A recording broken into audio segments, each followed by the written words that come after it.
Yo, listen up. There's one psychological trick that'll make people obsessed with you, and I guarantee you're doing the complete opposite of it right now. Let me break it down. So check this. Back in 1502, there was this dude named Cesare Borgia sitting across from a diplomat who came to negotiate. This diplomat? He'd been rehearsing his pitch for weeks, bro. Had all his talking points lined up, all his leverage ready to go. He was 100% sure he was about to walk out with everything he wanted. But Borgia? My guy said basically nothing. Didn't argue. Didn't make a counteroffer. Just sat there and watched. And that diplomat, this super smart, well-spoken dude, he started talking faster and faster, filling up the silence, throwing in concessions nobody even asked for. By the time that meeting wrapped up, the diplomat had given away way more than he came to negotiate for. And Borgia hadn't even broken a sweat. That diplomat wrote about this encounter later. His name? Niccolo Machiavelli. Yeah, that Machiavelli. And what he learned in that room completely changed how he understood power forever. Here's the deal. There's a force way more persuasive than any argument, more attractive than any charm, more devastating than any threat, and you're doing the exact opposite of it every single day without even realizing it. I'm about to show you 5 psychological mechanisms that make someone magnetically powerful. But that 5th one, the one that ties all of them together, that's the one nobody talks about.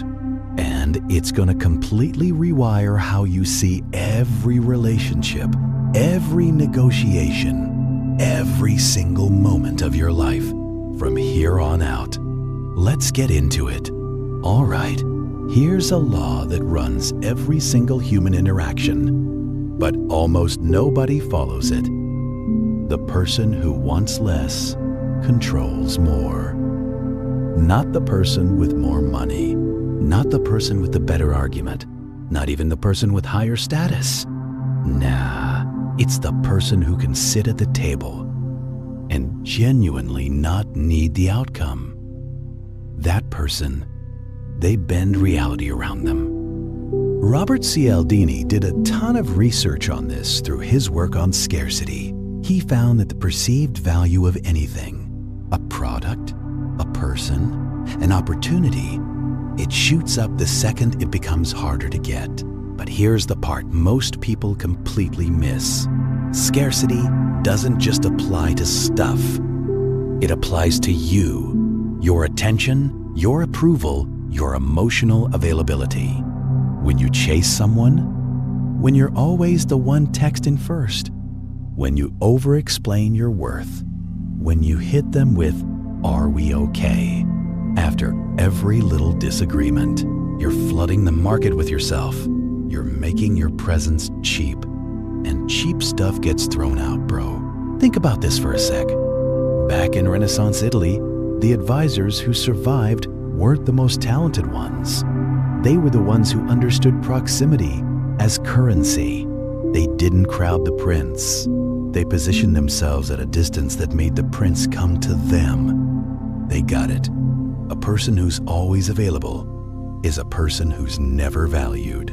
There was this courtier in the court of Ludovico Sforza, skilled musician, decent strategist, but he made one fatal mistake. He was always there. Every feast, every council meeting, every hunt. He volunteered for everything, praised every decision, and within 2 years, Sforza couldn't even remember his name. My guy had become furniture. Meanwhile, another dude, way less talented, only showed up when summoned, only spoke when the room was stuck on something, left before anyone wanted him to. Sforza grew obsessed with him, started consulting him privately, gave him land. The difference wasn't skill, bro. It was dosage. You become irreplaceable not by doing more, but by making what you do feel rare. This applies everywhere. In relationships, the partner who pulls back slightly after giving warmth creates this almost addictive craving in the other person, not through playing games, but through natural rhythm, tension, release, tension. That's the heartbeat of all attraction, fam. In business, the consultant who says, "I'm not sure I'm the right fit for this," will get hired way faster than the one sending 14 follow-up emails. Why? Because the first one has communicated something primal. "I don't need you." And that sentence, unspoken, just implied, is the most attractive thing a human being can project. Mark Manson calls this non-neediness. He says it's the single most important trait in any social dynamic. Not confidence, not charisma, not neediness. Because confidence can be faked, charisma can be performed, but the absence of desperation, that can't be imitated for long. It comes from a place that's either full or empty, and people can feel the difference a mile away. So here's the brutal question you gotta ask yourself. What are you begging for right now? Whose approval have you been chasing so hard that you've forgotten what it feels like to stand on your own 2 feet? Because that chase, that invisible leaning forward, it's the exact thing pushing away what you want. Stop reaching and watch what reaches back. There's a reason unfinished paintings sell for more at auction than completed ones. There's a reason a song that cuts off before the final chorus sticks with you longer than one that resolves. There's a reason a half smile is more unsettling and way more memorable than a full grin. The human brain is wired to complete patterns. When something's left open, unresolved, partially shown, your mind can't let it go. It chews on it, returns to it, obsesses over it. Psychologists call this the Zeigarnik Effect, but Machiavelli understood it centuries before it even had a name. Cesare Borgia never revealed his full plan to anyone, not his generals, not his father, not even his closest advisors. He gave each person one piece, enough to act on, never enough to see the whole board. And this did something crazy. It made every person around him feel like they were close to understanding him, but never quite there. That gap, the space between what people know about you and what they suspect, that's where your power lives. Most people do the complete opposite. They overshare. They narrate every single move. They explain their reasoning before anyone even asks. They think transparency builds trust. And in some contexts, it does. But in the dynamics of power and attraction, transparency is surrender. When you tell someone everything about your plans, your feelings, your fears, you've handed them a map of your interior. They know where your treasure's buried. They know where your walls are thin. And whether they use that info against you or not, you've eliminated the one thing that made you compelling, the unknown. Robert Greene writes about this in The Art of Seduction. He argues that mystery is the foundation of all attraction. Not beauty, not wealth, not intellect. Mystery. Why? Because beauty fades, wealth can be matched, intellect can be debated, but a person who can't be fully read, fully categorized, fully understood, that person occupies permanent real estate in other people's minds. Think about the people who fascinated you most in your life. Were they the ones who told you everything on the first meeting? Or were they the ones who left you with questions? Who said something that didn't quite add up? Who smiled at the wrong time or stayed quiet when everyone expected them to speak? You were drawn to the gap, bro. Here's where most people mess up. They confuse mystery with lying. Mystery isn't lying, it's editing. It's the discipline of deciding what to reveal and when. It's the art of leaving the last page of your chapter unwritten, so the reader has no choice but to keep turning. A guy who tells you he's powerful? Forgettable. A guy who says nothing and yet commands the room? He's etched into your memory forever, because your brain's been given a problem it can't solve. And unsolved problems create obsession, practical application. Next time someone asks what you've been working on, don't give them the full answer. Give them a fragment, a vibe, a direction without a destination. Something that's been keeping me up at night. I'll tell you when it's ready. That one sentence does more than a 10-minute explanation ever could. It creates investment. It creates curiosity. It creates a reason to come back to you. You're not hiding, you're curating. And curation is the language of the powerful. In the animal kingdom, there's this thing called appeasement signaling. When a weaker animal runs into a dominant one, it drops its body, lowers its head, exposes its belly. It's saying without words, I'm not a threat. Please don't destroy me. Humans do the exact same thing, except we do it with words. I'm sorry to bother you. I know you're busy, but I totally understand if you can't. Just checking in again. Every single one of those sentences is a belly-up display. Every one is a signal that says, you're above me, and I'm hoping you'll be kind enough to come down to my level.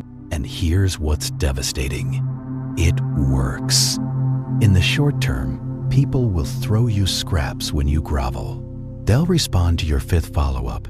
They'll give you a fraction of what you asked for, just to make you stop. But they'll never respect you, and they'll never see you as an equal. Epictetus, the Stoic philosopher, was born a slave, had no wealth, no title, no social leverage, and yet the most powerful men in Rome sought his advice. Why? Because he never asked them for anything. He never positioned himself below anyone, not out of arrogance, out of self-sufficiency. His whole vibe, even as a former slave, communicated, I have everything I need inside this mind. You can join me, or you can leave. I will not adjust my orbit for you. That posture, that complete, terrifying self-containment was more powerful than any senator's fortune. Machiavelli observed this in the princes who lasted versus the ones who fell. The princes who begged for alliances, who sent desperate letters, who offered concessions before they were even asked. They were the first to get conquered. Why? Because begging communicates one thing above all else. I cannot survive without you. And the moment someone knows you can't survive without them, they own you. There's a story about a Venetian merchant in the 15th century negotiating a trade route with the Ottoman Empire.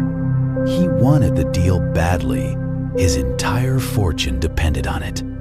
But instead of rushing to Constantinople, he sent a brief message. I'll be passing through your waters next spring. If a meeting would serve your interests, I'm open to a conversation. He didn't ask, didn't plead, didn't even confirm he wanted the deal. He framed his presence as the opportunity, not the other way around. The Ottomans agreed to meet within a week. Contrast this with another merchant, wealthier, better connected, who'd sent 3 delegations the previous year, each one more desperate than the last, each offering more favorable terms. The Ottomans ignored all 3, not because the deal was bad, but because desperation has a smell, and it signals that you're the one who needs saving.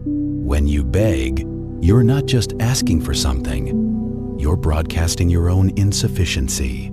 You're telling the world, I am incomplete without this.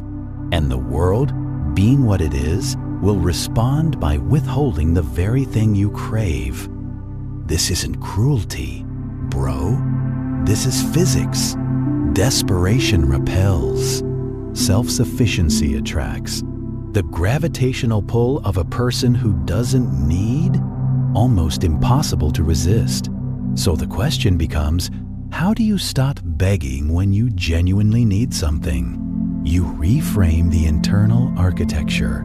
You don't need their approval. You prefer it. You don't need the job. You're evaluating whether it deserves your years. You don't need the relationship. You're choosing whether this person earns access to your life. The shift is subtle, but the effect is massive. Because when you stop meeting, you stop leaking power. And when you stop leaking power, people start noticing a gravity about you they can't explain. They'll call it confidence. They'll call it charisma. But it's simpler than that. It's the posture of a person who's stopped asking the world for permission to exist. There's a psychological experiment most people have never heard of. In 1959, two researchers, Elliot Aronson and Judson Mills, tested something wild. They took a group of volunteers and divided them into two paths to join the same group. One path was easy.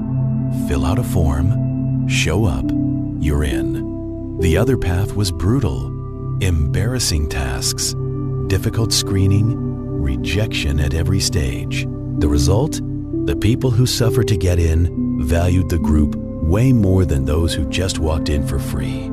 Same group, same experience, same people inside, but the ones who bled for entry treated it like sacred ground. This is called the effort justification effect, and it governs way more of your life than you realize. When you make yourself easy to access, when you answer every call on the first ring, when you say yes before they finish asking, when you rearrange your entire schedule for someone who wouldn't rearrange a single hour for you, you're stripping away the friction that creates value. You're making yourself free. And free things get treated like free things, discarded, forgotten, replaced without guilt. Machiavelli saw this play out in Florence politics. The rulers who granted audiences freely, who opened their doors to every person with a complaint, who made themselves perpetually available, they were the ones who lost control of their courts. Why? Because when access is unlimited, access becomes worthless. But the rulers who required something, a wait, a favor, a demonstration of loyalty before the meeting was granted, those rulers held courts that ran on reverence. Not because they were better leaders, but because they understood that human beings don't value what comes without cost. This applies to your relationships with surgical precision. Think about the friend who always picks up, who always has time, who never says no. You love that friend, but do you respect them the way you respect the person who's harder to reach?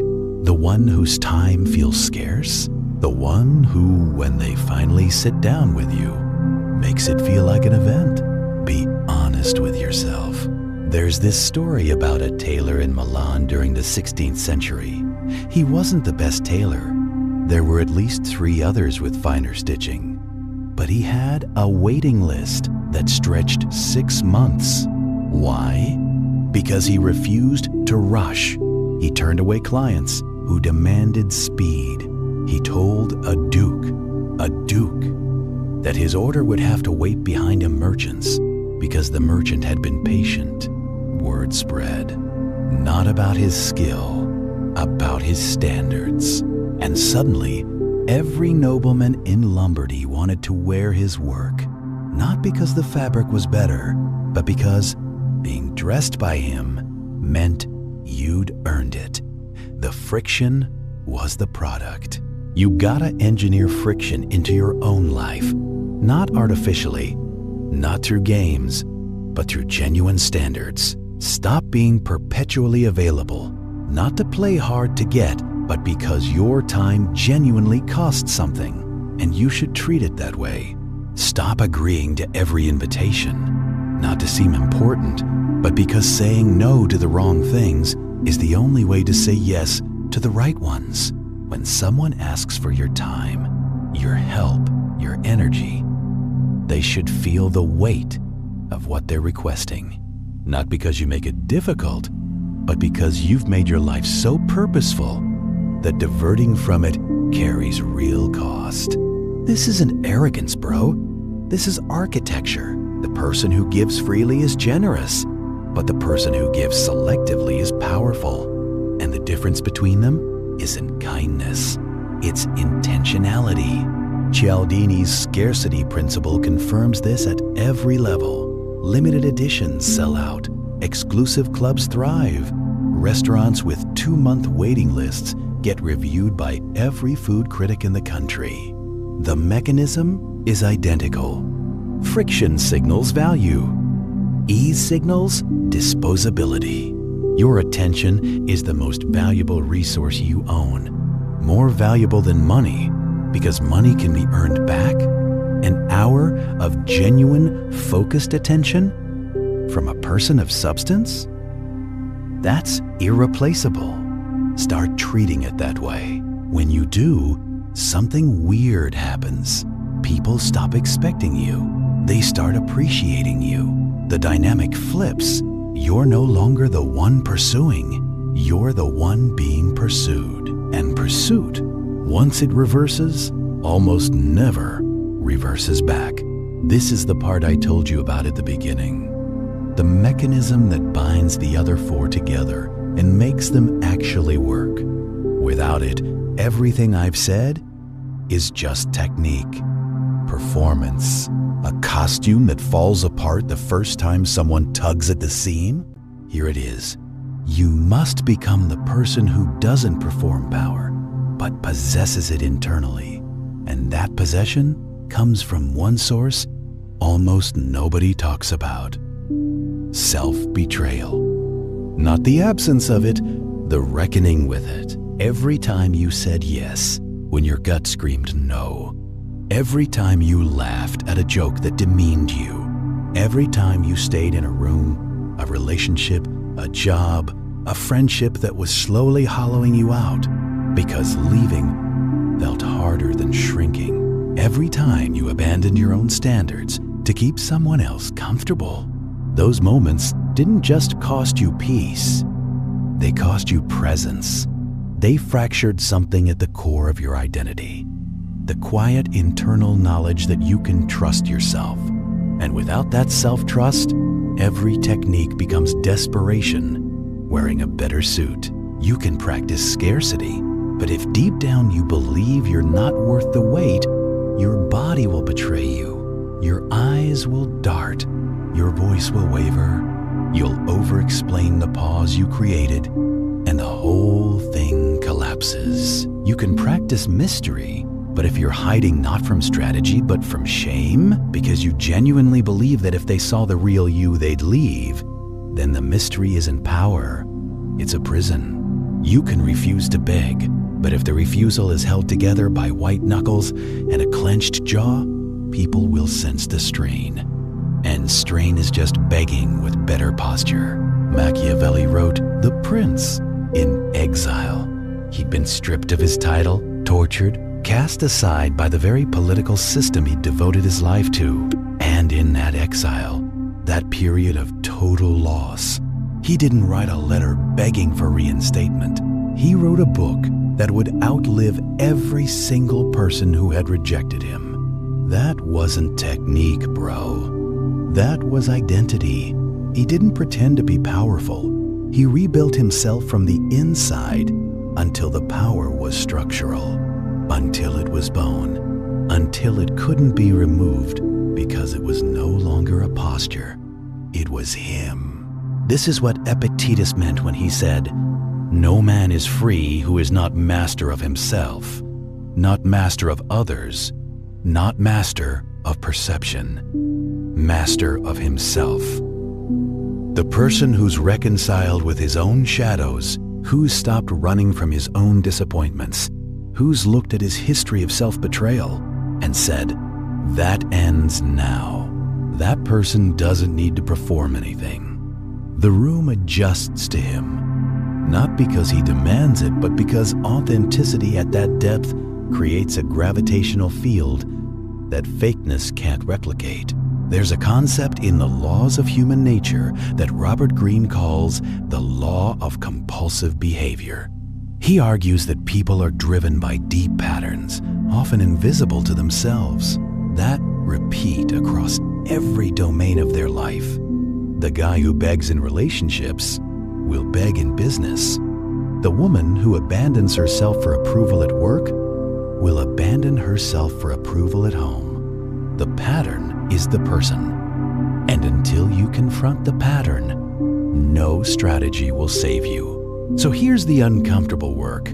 You gotta audit your betrayals. Not the betrayals others committed against you. Those are easy to list. The ones you committed against yourself. The times you knew you should have walked away but stayed. The moments you dimmed yourself so someone else could feel bright. The promises you made to your own soul and broke before breakfast. Write them down if you have to.